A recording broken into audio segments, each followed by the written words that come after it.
أرست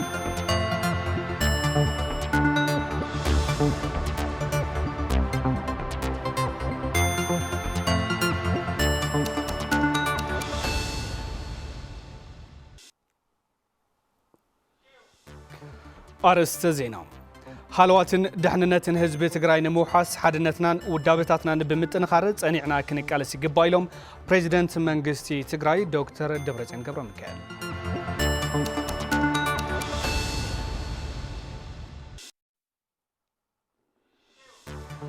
ዘበት ንብሔራዊ ብርሰት ብዝብል መራሕ ሓሳብ መንግስቲ ትግራይ ኣብ ዘመሓድሮም ከባብታት መድረኻት መናእሰይ ተሳሊጦም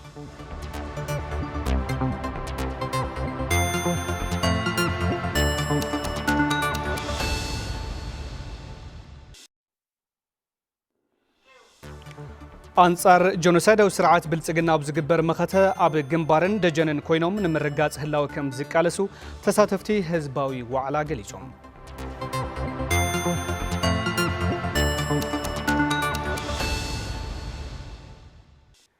سلام تعنا هبلنا زخبركم تخاتلتي تلفزيون تግራይ نساعة زحزنايو معلتاو زيناتات انه حيزنا قريبنا زينات الساعات بمراح انا تقل طفله بملكت ቋንቋ ሰለሞን ኃይሉ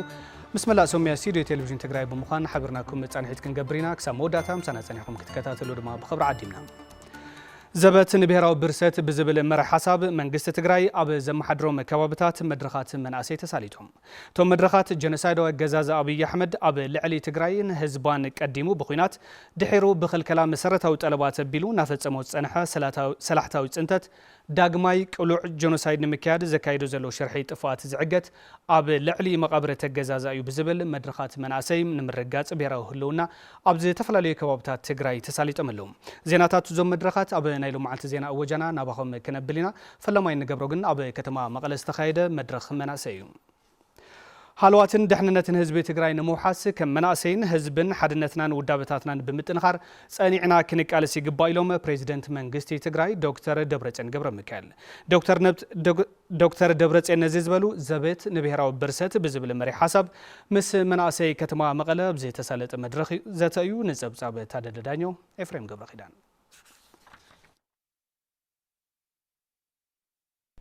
ዘበት ንብሔራዊ ብርሰት ብዝብል መራሕ ሓሳብ ኣብ ከተማ መቐለ መድረኽ መናእሰይ ተሳሊጡ ኣብቲ መድረኽ ዝተረኸቡ ፕሬዚዳንት መንግስቲ ትግራይ ዶክተር ደብረጽዮን ገብረሚካኤል ህዝቢ ትግራይ ተመዛቢሉ ጥራሕ ዘይኮነስ በብግዚኡ ብሕማምን ጥሜትን ይረግፍ ዘሎ ዝበሉ ዶክተር ደብረጽዮን ገብረሚካኤል ነዚ ጸገም ኣብ ክንዲ ምፍታሕ ጀኖሳይዳዊ ኣገዛዝ ኣብይ ኣሕመድ ኩሉ ኣገልግሎት ንትግራይ ብምኽልካል ህዝቢ ትግራይ ንምብትታንን ንምድቃቕን ዝከኣሉ ኩሉ ይፍጽም ከም ዘሎ ኣብሪሆም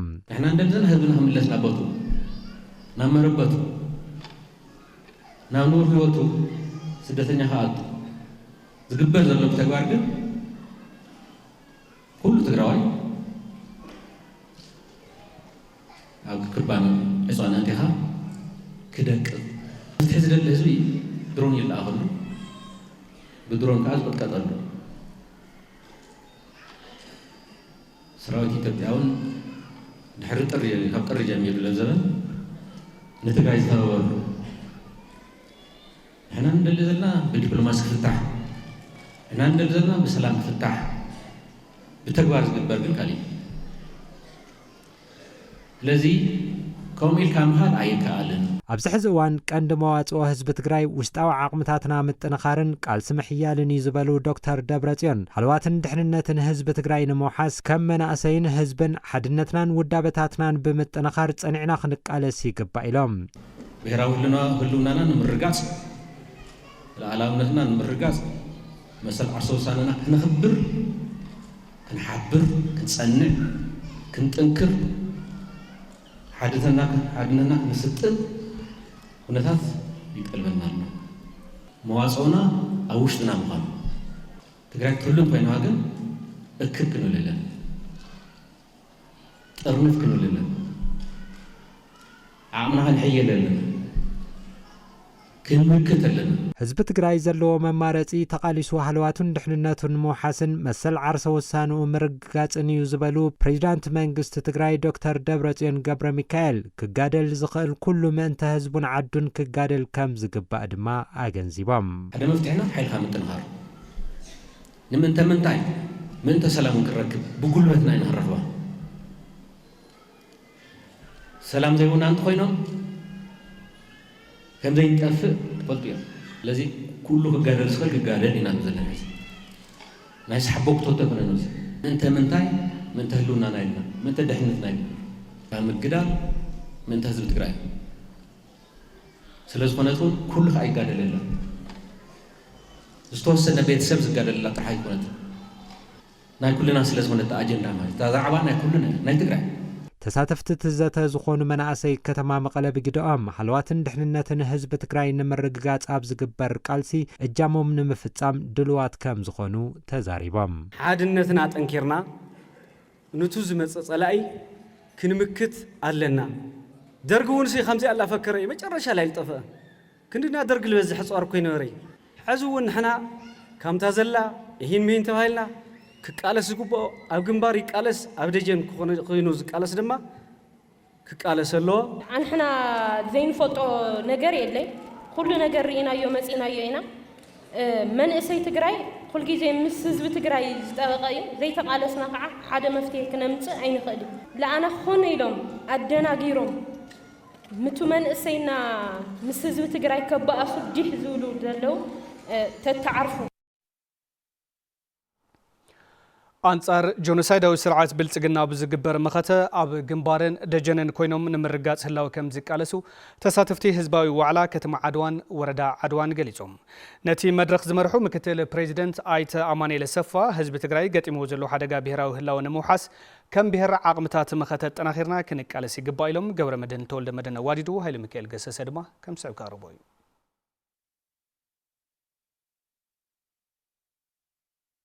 أبزوام أقل تجري استفلالي كفالات حبرسة وكتم عدوان ورد عدوان تمزابلتي زوام عرب تجري تساتفلو زبط بهراو برسات بزل مرحساب حزبا وعلا تخايدوم تساتفت حزبا وعلا أنصار جنوسايدا وسرعات بلتقنا أو زقبر مختم أو جنبارن دجن الخوينم نهلاو حزبهم كم زقالسو يقلصوم نصراويتنا متنخار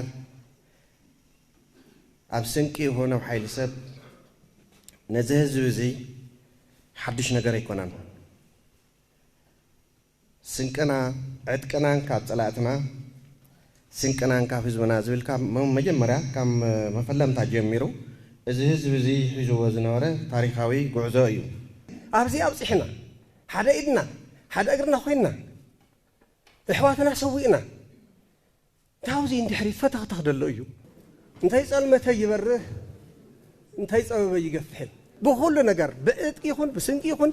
بسبب حيل يخون كنت أنا خرو إلنا قالنا أيو يزبلنا حدا كم منسي حدا خم تجادلي حدا خم حربينيا أوزو قداي زي الدرادر ويكا كحسبنا زي خيل أجندة إلى قصدي خيل مالتي تم عديت ولدنا قدام التاريخ زين الجرل من تايديو من تهزوم من تعدم سلا تاريخ صريح مزحلف نزعدنا من دلوايو نحن عينا زلنا يو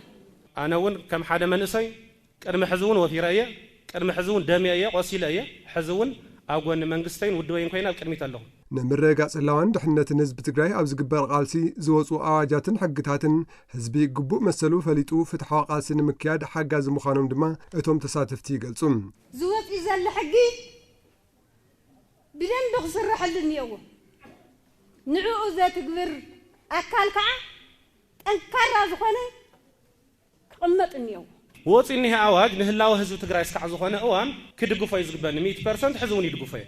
قالس حزب تقراي مزدقفو حزبتات محزنات متنخار وسانم مخانو زقلصو اتهم تساتفتيم تجارو خوينم أنصار هلاو حزبومن بهرومن دويلوم زلو وجنات كاب تجارم كقطو نهزبوم كرحنون يقبايلوم نت مدرخ زمرحو مكتل بريزيدنت تقراي ايت امانيل سفم بمسواتو نخالت بهرسواتن حزباتن إثيوبيا مسل عرسو سانه زراقص حزب تقراي هزي بجنوسايدر سرعت بلصقنا مسل عرسو سانو مسرتاو مسلاتون تمنطيلو حدقا بهراو هلونا قطيمو كم زلو يقلصوم حزب تقراي بوليتيكا ودابت راح زي كونس كم حوحه زولو بهراويان ودابتاتو خفرسو كم سراوي تقراي زبلو ناي صتا تكالاتو بهراو ودابتاتو خفرسو كم تأمت زبلو إيكونومياوي عقمتاتو كفرسو حزب تقراي ودابه زي يبلو صلال زي يبلو متأخاخب زي يبلو لذي بوليتيكاوي قطباوي صتاوي محبراوي ودابتاتو فحبتن كولو طعمي نويح بزح نجار تساريحو እቲ ስርዓት በጀትን መሰረታዊ ግልጋሎትን ካብ ምዕጻው ሓሊፉም ሕዚ ዝገብሮ ዘሎ ምድላው ተወሳኺ ወራርን ጽንተትን ንምምካት ከም ብሔር ንህላውናን ድሕነትናን ሓደ ኮይና ክንቃለስ ይግባእ ኢሎም ኣይተ ኣማኑኤል ዝናብ ሕገ መንግስታዊ ሓላፍነቱ ተመሊሱ ዘሎ መንግስቲ ቁልፍ ዕማሙ ነጣ ቁልፍ ጸገም ናይ ህዝቢ ትግራይ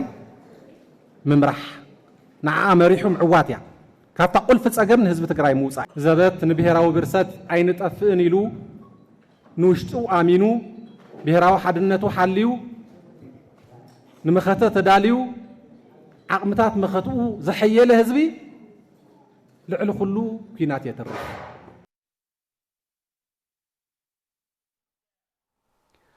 ህልውናኦምን ህልውና ህዝቦምን ኣብ ልዕሊ መቃብር ኣብይ ኣሕመድ ከም ዘረጋግጹ መናእሰይን ደቂ ኣንስትዮን ወረዳ ታሕታይ ቆራሮ ኣብ ዘካየድዎ መድረኽ ዘተፍሊጦም ኣብቲ መድረኽ ዝተረኸቡ ዋና ኣዛዚ ግንባር ምዕራብ ተጋዳላይ ምግበይ ሃይለ ሕዚ ዘጋጠመና ሓደጋ ህልውና ብምቕልማስ ህልውና ህዝቢ ትግራይ ውሑስ ከም ዝኸውን ብምግላጽ መጻኢ ዕድል ህዝቢ ትግራይ ብሩህ ኢሎም ኣለዉ ዳዊት መኮነን ዘዳለዉ ጸብጻብ ሸዊት ኪዱ ከም ስዕብ ከቕርቦ እዩ مناسين دكانستين وردا تحتاي قرارو أب وانوي كنتاتن مرقاص هلونا حزب تግራይና ملكيتهم زبت نبهراوي برسات بزول مري حساب زت أساليتهم أبتي مدرخ ترخبو العلوي أمرح سراوي تግራይ تقدلاي مغوي هايله حزب تግራይ سراويتو بمتنخار تግራይ زغاطما حدغا هلونا بمسعر مصاي تግራይ بروح كم زخون ገሊጾም متغارو سراويت تطناخير ممرح كبيداي ስለዚህ በኃይል ሰብ ነጠናخر በሎጂስቲክስ ነጠናخر ውዳበታትና ነጠናخر ትርጅት ግበር ዘሎ በሙሉ ኣብ ሰራዊት ይኹን ኣብ ፖለቲካዊ ፓርቲ ይኹን ኣብ መንግስት ይኹን ናይ ኩሎም ማኸት ሓይልታትና ናብ ጽቡቅ ኩነታትና ዘለና ስንከ ኣና ተቀቢልኩም ትዝነበረ ጉድለት ተስተኻኺልኩም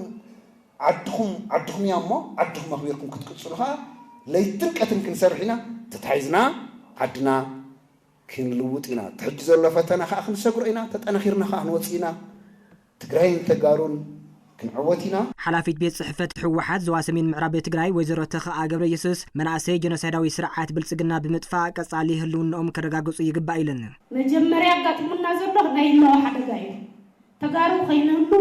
زرنا ناي مطفا بروجكتو اتانا خير قصلن صلاي هلونا نرغاغص زلي نقدم استورر مريتنا نقدم استمنتنا يمسل عرسو سنلنا من باركنا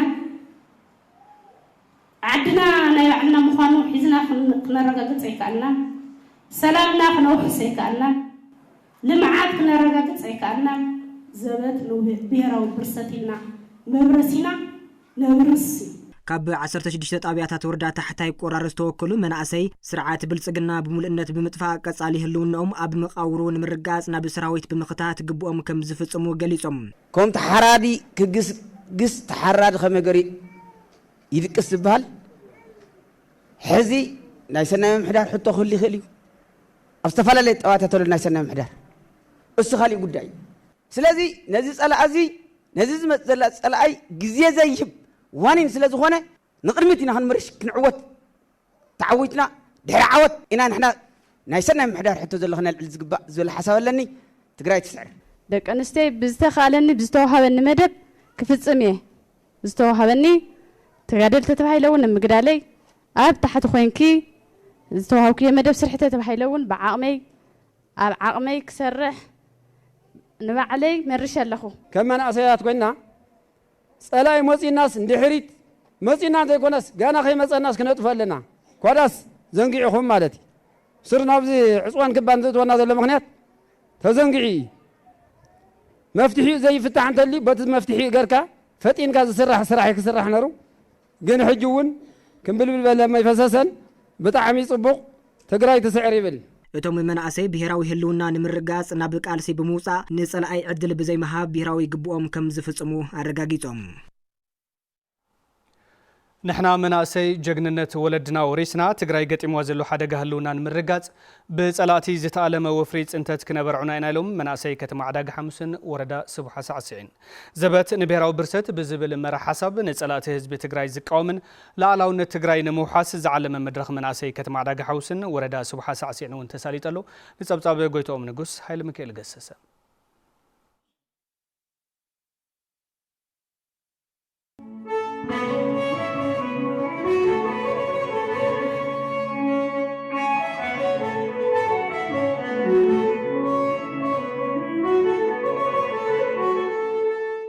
ከተማ ዕዳጋ ሐሙስን ወረዳ ስውሓስ ዓስአን ዝተወከሉ መናእሰይ ዘበት ንብሔራዊ ብርሰት ብዝብል መሪ ሓሳብ ኣብ ከተማ ዕዳጋ ሐሙስ ዘትዮም ኣብቲ ዘተ ዝተረኸቡ ዋና መሓዳሪ ዞባ ምብራቕ ትግራይ ኣይተ ፍስሓ ሃይላይ ህዝቢ ትግራይ ብዙሓት ናይ ምጽናት ባህሪ ዘለዎም ወራራት እኳ ተገጠምዎ ብታሪኹ ግን ከም ዘይተንበርከኻን ሕዚ እውን ከም ዘይንብርከኽን ገሊጾም ግዜ ዋላ ይፈላለ ወረርቱ ዋላ ይፈላለዩ እታ ተግባሮም ብሔረሰብ ትግራይ ብሔር ትግራይ ትግራይ ትግራዋይ መሬት ትግራይ ቅርሲ ትግራይ ናይ ምጉባጥ ናይ ምጥፋእ ናይ ምጭፍላቅ ናቶም ናይ ምግባር ሕልሚ ግን ተፈላለዩ ይፈልጥን ቅድሚ 3000 ዓመት ቅድሚ 1000 ዓመት ቅድሚ 200 ዓመት ቅድሚ 100 ዓመት ቅድሚ 50 ዓመት ህዝውን ትማሊ ቅድሚ 5 ዓመት ስለዚ ንሶም ባህሪዮም ይغيሩን ናይ ሙራር ናይ ምጭፍላቅ ናይ ምጽናት ናይ ምብራስ ባህሪ ንሕናውን ባህርና ይንغيርን ኣይንጠፍእን ኣይንምብርከኽን ኣይንስዓርን ናይ መባል ባህሪ ስለዚ ንሕናውን ኣፍታ ተኸክለኛ ናይ መኸተ ቦታን ታሪኽን ንሳቶምን ኣፍታ ተኸክለኛ ኢሎም ዝኣመኑላ ናይ ሙራር ናይ ምጭፍላቅ ከም ብሔር ናይ ምጥፋእ ዜን ክልቴን ንሕናውን ናይ ንገድፋን ንሳቶምን ኣይገድፍዋን ኣብዚ ሕዚ እዋን ድማ ጸላእቲ ትካላትን ከተማታትን ትግራይ ካዕነውን ህዝቢ ከጽንቱን ዕላማ ሒዞም ይንቀሳቐሱ ከም ዘለዉ ዝገለጹ ኣይተፍሳህም መናእሰይ ትግራይ ግን ነቲ ህዝቢ ትግራይ ገጢሞ ዘሎ ሓደጋ ህልውናን ብጸላእቲ ዝተኣለመ ወፍሪ ጽንተትን ከበርዕንዎ ይግባእ ኢሎም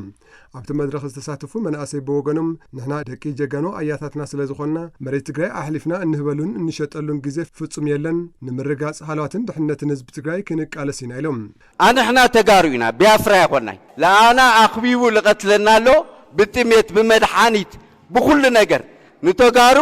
ህዝቢ ቢያፍራ ክገብሮም ዳሓስብ ብጎዞ መልውቃ 4 ኪሎ ለና ህዝቡን ኣለና እምበር ኣብ ዕዳጋ ሐሙስ ኮይንኩም ጎዞ መልዑሉ ጌጋ እዩ ህዝቡን እዩ ተጋሩና ኣውቕባና ኣለና ጸላእትና ክወቕዑና እንተደልዮም ቁጽሪ ሓደ ስትራቴጂ ስለ ዝኾነ መራሕቲ ዝብትኑ መራሕቲ በቲኖም መራሕ ዘይብሉ ህዝቢ ኣትሪፎም መራሕ ዘይብሉ ህዝቢ ከዓ በታቲኖም ክገዝእዎ ስለዝድለ ማለት እዩ ስለዚ እዚ ሓሳብ እዚ ንሕና ተረዲእና ኢና ህልውና ህዝቢ ትግራይ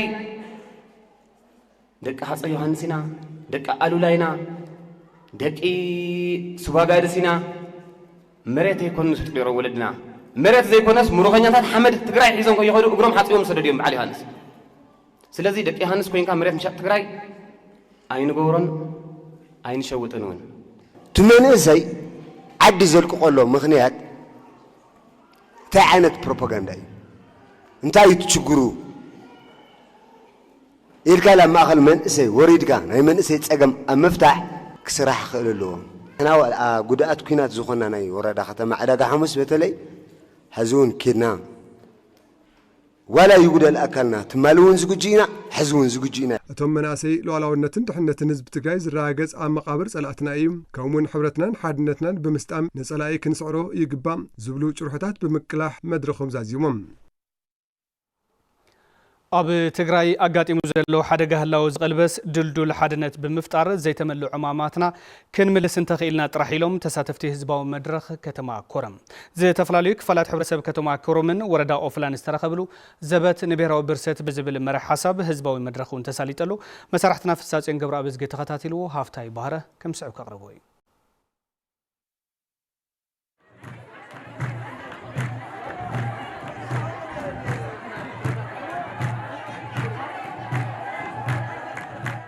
ዝተፈላለዩ ክፋላት ሕብረተሰብ ከተማ ኮረምን ወረዳ ኦፍላን ዝተረኸብሉ ዘበት ንብሔራዊ ብርሰት ብዝብል መርሕ ሓሳብ ህዝባዊ መድረኽ ተሳሊጡ ኣብቲ መድረኽ ዝተረኸቡ ተጋዳላይ ጎበዛይ ወልደ ኣረጋይ ትግራይ መሬታት ቆራሪሱ ሓደጋ ህልውና ከጋጥማ ጀኖሳይደር ስርዓት ብልጽግና ኮነይል ይሰርሕ ከም ዘሎ ብምግላጽ እዚ ድማ ኣብ ጥፋኣት ትግራይ ህልውንኡ ንምውሓስ ዝገብሮ ዘሎ ምዃኑ ኣረዲኦም ኣብዚ ሕዚ እዋን ትግራይ ተቆራሪሳ እያ ዘላ በቲ ኩናት ምክንያት ገለ ከባቢታት ትግራይ ኣሕዋትና كم زحزنا كار زلنا مدرخ كما يطوب عدل زي رخو أفقدو معقوبتات استعقوه يا بتميت بحمام زهر وستات اللونا هلونا كدمي تسرع أجندة غير وصل زلزال ألاي هلونا أنا مرقاز نايز مخته أجندة عملتي وحسنا دحنتن تግራይ ንህዝባን ንምርግጋጽ ቁልፊ ስራሕና ሓይልታት መኸተብ ብምጥንኻር ቃልሲ ህላዋ ምክያድን ተዓዊትካ መውፃእን ክኸውን ይግባእ ዝበሉ ተጋዳላይ ጎበዛይ ወልደ አረጋይ ኣብዚ ድማ ኩሉ ትግራዋይ ብማዕረ እጃሙ ክዋፃእ ይግባእ ኢሎም መኸተና ከምዚ ዝበለ መንገዲ ካብ ሕታዊት መማር ፀላእ ስዒርካ ዝጎዳደለ ነገራት መላሊና ተዓዊትና መውፃእን ስለዚ ንህልውና ንኽንብል ኣብ ሓደ ንዕሰል ኣብ ትግራይ ኣጋጢሙ ዘሎ ሓደጋ ህላወ ዝቕልበስ ዱልዱል ሓድነት ብምፍጣር ዘይተመልኡ ዕማማትና ክንምልእን ሉዓላውነትና ክንረጋግፅን ይግባእ ክብሉ እውን እቶም ተሳተፍቲ ገሊፆም ምንማ ክሕልወልና ዓድና እዚ ሰብኣይ እዚ ካጥፈአኩም እየ ትግራዋይ ኣብ ምድሪ ክቕመጥ የውሊ ይጥፋእ ታሪኩ እውን ይጥፋእ ኢልና ካጥፈአና ላመፀስ ካመ ጌርና ኢና ስቁ ንብል ንኣና ንምጥፋእ ኣብ ምድረ ገጽ ከይርከብ ላቃፀለ ላፈሓረ ነበረ ፋሽሽታዊ ስርዓት ንኡሉ ምቅላስ ይናወጽ ነበረኻ ንቃለስ በቃ ታሰላም ፎቲና ያይ ትመጽእ ከፍና ኮንቲ ትመጽእ ንቃለስ ብብዓቅምና ምክንያቱ ትግራይ ተሓቢርና ሓደ ዓይነት እንተኮይና ቅልጽምና ብረቲን ጸላእትና ኩሉ ግዜ እንተጠንኪርና ሓድነትና እንተሰጢሙ ኩሉ ግዜ ተዓወቱ ኢና ኣብየ ይብል ንእሰይ ይብል እንትመጽኡ ሽማግለ ይብልን እንትመጽኡ መንእሰይ ጥራሕ ኣይኮነን ዝቀትል እዛ ትግራይ ንሃፍታማይ ትብል ናድኻይ ትብል ኩላትና ንለምዐላ ኩላትና እንድኸየላ ኩላትና ዕርያ ትበጽሐና ትግራዋይ ልኾነ ሃመይሉ ይህርስ ጸላኢ ለሃረሰ ጸላኢ ለሃለየ ሳቤልና ናንህርስ ከዚ ካለ ሓድነትና እዩ ትግራይ ክስዕር ላበለ እድሞቱ ወጣታት ደቂ ተጋሩ ከዚ ጉና ሓድነትና ንስጠም ዓዘኹም ጠንክሩ ከዚ ለትግራይ ክስዕር ከዚ ለትግራይ ትዕወት ዋና መሓዳሪ ዞባ ደቡብ ትግራይ ኣይተዝናው ገብረመድህን ዘንጸላለውና ሓደጋ ብርሰት ንምትራፍ ጊዜ ከይሃብና ዓድና ዘውሑስ ፍትሓዊ ቃልሲ ክነካይድ ይግባእ ድማ ኢሎም ህዝቢ ትግራይ ብዝኾነ መለክዑ ብሰላም ኣብ ሕቶ እትይዋ ይፈልጢ ማለት እዩ ካብ ናውዓሉ ተበግሶም ላው ኩናት ኣትዩ ኣይፈልጢ ህዝቢ ትግራይ ኩሉ ግዜ ድዚ ህዝቢ ካሰኩኑ ስለ ድመፁ ድዚ ህዝቢ ካንበርክኹ ስለ ድመፁ ግን ዳዓርሱ ክከላኸል ላው ኩናት ላው ግዳኣት ማለት ብዚ ሓፎዚም ከምታ ልማድና መስርዕ ሰራዊት ትግራይ መልእና ውሕስ ትግራይ ንፈጥረሉ ምዕራፍ ቃልሲ ክንፈጥር ይግባል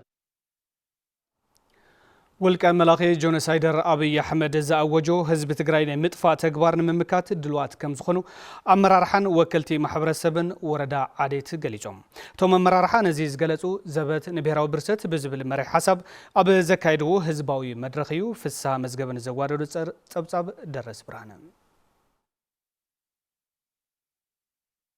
ዘበት ንብሔራዊ ብርሰት ብዝብል መርሃ ሓሳብ መድረኽ ዘካየዱ ኣካላት ኣመራርሓን ወከልቲ ህዝብን ወረዳ ዓዴት ጆኖሳይዳዊ ኣገዛዝ አብይ አሕመድ ንሓንሳብን ንሓዋርን ብምቅባጽ ላዕላውነት ትግራይ ኣብ ምምላስን ከም ቆጽሊ ይረግፍ ዘሎ ተፈናቃሊ ዞባ ምዕራብ ትግራይ ናብ መረቦቶም ምምላስን ድልውነት ከም ዝወገኑ ሓቢሮም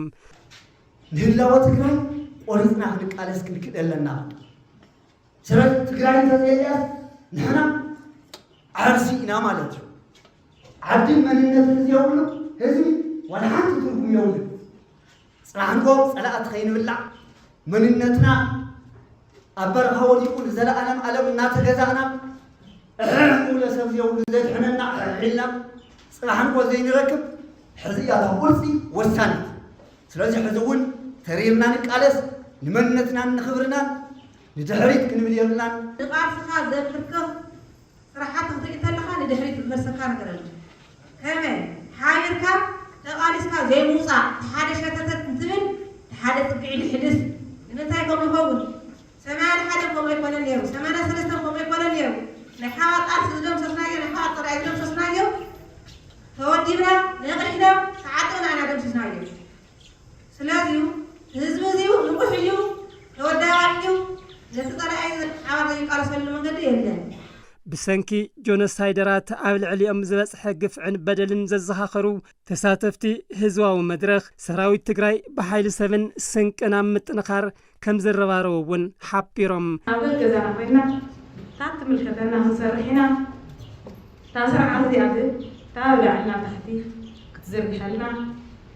ይፈቱ ማለት እዩ ኣብ መሬቱ ነው ሰበይቱ ዘይሞት የለን የብሉ ወለድና ግን ኣብ ቅድሚ ዓይንና ግን አንስትናት ሓዲገን ጸላእት ወሲዶም እዮም ካብዚ ኣትኸፍእ ሞት የላ ዋና መሓዳሪ ወረዳ ዓድየት ኣይተልኡል ወልደ ሃዋርያት ጆኖሳይደር መንግስት ብልጽግና ንምምካት ሓድነትና አስጢምና ክንቃለስ ይግባእ ኢሎም ጸላይና ንዓና ብግልጺ ሕዝውን ህዝብዚው ሙሉእ ነበርያ ጌርካ ልፋዕ እንተዘይ ኮይኑ ካሊእ መማለፂ ከምዘየብሉ ናብ ሙሉእ መደምደምታ በፂሑ ኣሎ ሙሉእ መደምደምታ እዚዩ ብዙሕ ምድላዋት እናገበረ ጸኒሑ ሕዚ ኣብ ርእስና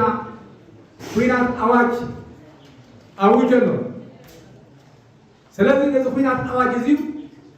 ንሕና ከዓ ክንምክት ያው ናይ መወዳእታ ደወል ወይ ድማ ናይ መወዳእታ ውሳኔ በፂሕና ኣለና አባል ማእከላይ ኮሚቴ ህወሓትን ሓላፊት ቢሮ ቴክኒክን ሞያን ዕድል ስራሕ ፈጠራን ወይዘሮ ኤልሳ ተስፋይ ህዝቢ ትግራይ የካይድ ዘሎ ቃልሲ ፍትሓዊ ምዃኑን ሰላኢ ካብ ምድምሳስ ወፃኢ ካሊእ ኣማራፂ ከምዘየለን ሓቢረን ኣብቲ ህዝባዊ መድረኽ ካብ 16 ጣብያታት ዝተወከሉ ኣመራርሓ ወከልቲ ማሕበረሰብን መራሕቲ ሃይማኖትን ተሳቲፎም እዮም ኣብ ልዕሊ ህዝቢ ትግራይ አንጸላልዩ ዘሎ ደመና ጥፋት ንምብርዓን ሕልፋት ተመክሮ ቃልስታት ብምዕቃብ ኣብ ጎኒ ሰራዊትን መንግስቲ ትግራይ ደው ምባል ከም ዝቃለሱ ነበርቲ ወረዳ አስገደ ተዛሪቦም እዚ ዝተገለጸ ዘበት ንብሔራዊ ብርሰት ብዝብል መሪሕ ሓሳብ ህዝባዊ መድረኽ ኣብ ዝተሳለጠሉ እዋን እዩ ሪፖርተርና መለስ አባዴ ዋዲድዎ ገብረ መስቀል ኪሮስ ከም ስዕብ ካቅርቦ እዩ ወከልቲ 18 ጣብያታት ወረዳ አስገደ ዝተሳተፍሉ ወፍሪ ዘበት ንብሔራዊ ብርሰት ፍጹም ዓይንን ብርከኽን ምህናጽ ድልድል ደጀን ንዘላqa ዓወት ብሔራዊ ህልውናና ኣብ መቃብር ውልቀ መላኺ ጆኖሳይደር አብይ አሕመድ ይረጋገጽ ህልውና ህዝቢ ትግራይ ኣብ መቃብር ጸላእቱ ይረጋገጽን ዝብሉን ካልኦት ሓሳባትን ዝተቃልሕሉ መድረኽ ኣብ ከተማ ክሳድ ጋባ ተሳሊዱ ጸላእቲ ህዝቢ ትግራይ ዝተቆረሰን ዝተበተነን ህዝቢ ዘለዋ ትግራይ ናይ ምፍጣር ሕልሞም ንምግሃድ ንኸብዶም ምስ ሓድሩ ከዳዓት ተጋሩ ተዋዲዶም እናሰርሑ ከም ዘለው ብምግላጽ ነዚ ንምምካት ድማ ብጽሒቶም ከም ዝፍጽሙ ተሳተፍቲ ዘተ ይዛረቡ ካላይ ጉልበት ሳትናይ ብንዋታ ወያታው ህዩም ኩላና አስማማይ ከስናይ ሃይማኖት ከይበደል ማዕረፍ ሀብታም ኢንቨስተር ዝብል ከይተበላና ኢንቨስተር ሀብታም ሀብቱ ሁሉ ጉረቱ ድማ አጎታ ባዩ መስመር ከታ ሀገር ሁሉ ፍቅር ኩላና ማዕረፍነት ባልሳ ሳህነ ወጥ تنايت مال سرخ دوغوينا شو حتى كان سحلفه ابناي تسعه ابناي مخدل كن دوغوينا صباح يكون لوم تمالي ام مسمر الله ولا ايه لا يبدا كريكس تعاون كلنا ويقدر كيسام نحن كنت نحكي نقول لنا تحاول لنا بتبغى كرشتنينا بكرشنا نسبتنينا بنسبنا كريانتنينا بخدعنا إذن تتقاليسو مقصدنا قلده يقول لك عيوذي هذي أما حداري وردة أسجد أيتا زرعي حيلم حزب تجري نمرقات بهراو كبرون هلونون زمانات مسوعة نخفلة كم زمسة بمزخار حزون نتي كم حزبي قد يموزل حدقة برسات نمكات حدنت بمستعم مكلاس يجب عيبلوم عفوني دولا وانا استفاد بعنات مغانو تردينا نتي كذنيا ترنا شتات مغتنا محوات كلنا بفلاي عم سلاف عم نبيسي أو شكاوى حدنا سستنا سرقت صلاتنا تحدى بنا نملكت كلنا ندور الهزية سلطمنا لازم نرازي جمعنا نتسبوا كونفرنس مرحة أبعال مأخلاي كوميتي حوحات ويزرو برختجار مدهن صلاتي أبو حلوف زفت أمو جنوسايد كي أقلم تقرأين تجارون نمتفع زخلهم سيد أنا وصرحتهم نصر حكم زلون كمزبي مسكالوت محازت مقال استهزبتات بمخان من تمر الجاس اللو مكلاس عقد داس كوينو ترخيب اللي يبلعم زوم صلاة زيادة لسلام للون قرونك جميلنا يتسمينا أي بنات سلازم تيتفونا أي رسول أنا من برعلامهم لوهم ونسايا أي تغيرتي نحن وأنا سألتني إذا حال زين هالو بهراو لوننا مسر سوساننا لا أنا نتنخل الرنات سيخل اللي صنع منات كلونا كلهم مخاطة تجري نخعوز حجزو زاتات ببدرجو مزلو كفالات حبرت سب بقصالنا كم زكاية دما نمفلات تخيلو ولك ملاخي جنوسايد وجزاز أبي أحمد بممكات لمعتن تفرحت تجرين مجهد أب زجبر كالسي كواتهم تثبيت زجبر كلنا مفتسم الدلوات مخانم مناسي ورداس جدا جريتهم كاب طبيعتاتن عشان لكتماتاتن ورداس جدا استوكلوا مناسي وفري زبت نبهروا برسات بزبل مري حساب أب كتماك ساد جواز تساليتهم توم تساتفتي مناسي ولك ملاخي جنوسايد أبي أحمد مسناي دجن وشتن حيلتا تلافينو أب لعلي تجرين تجارون زفت أمون مجلاس وزت أجم قفعتات داجم نمفت سامي دالو كم زلون نزيد حاسبو زلو سيت أنا وتجبار نممكات أب مقابرو لمعتن تفرحت تجرين مفتار أب زجبر كالسي كاباتهم تسبيت زجبر كلنا مفت سام دلوات مخانم الرجاجيتهم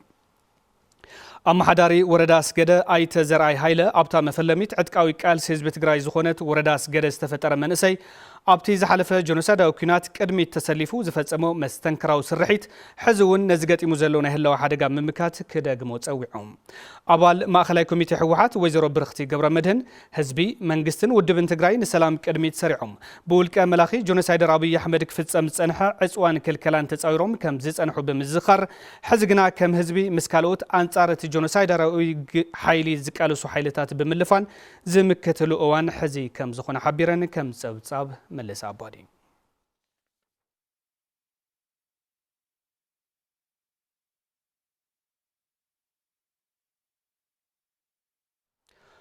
سرحتنياتات زي تفلالي عبيات صحفة منجستي كتمال لماتا زبت نبيراو برست بزبل مري حساب أب أواناوي كونتات تجرين دلونة مختن كم أون أواج 366 إزبار كل تشعن 10 شمونتن أتجابرونا ملكيتهم زت الساليتهم تساتفتي تمرخ تدنبن أواجن تجري جت مواكب زلو حدقا موات وزفتر بمخانو تجبراو كخوني قبائلهم كنتيبا من محدار كتمال لماتا أيت موجود شفراو أتواج مخت حزب تجرين مخلاف نزجبر من كسقاس بمعجات كبرن هلاون حزب تجري بقص على نتكرجاجت سرت الزنبر بمخانو نتجبراو نتو جدا كل حبرة سب كم زيت اللي بقاليتهم توم سرحتنياتات هلواتن دحنا نت النمحاس زوج أواج 366 إزبار كل تشحن 10 شمونتن بملو دمتي دقيفهم كم سبساب هفتو بسرات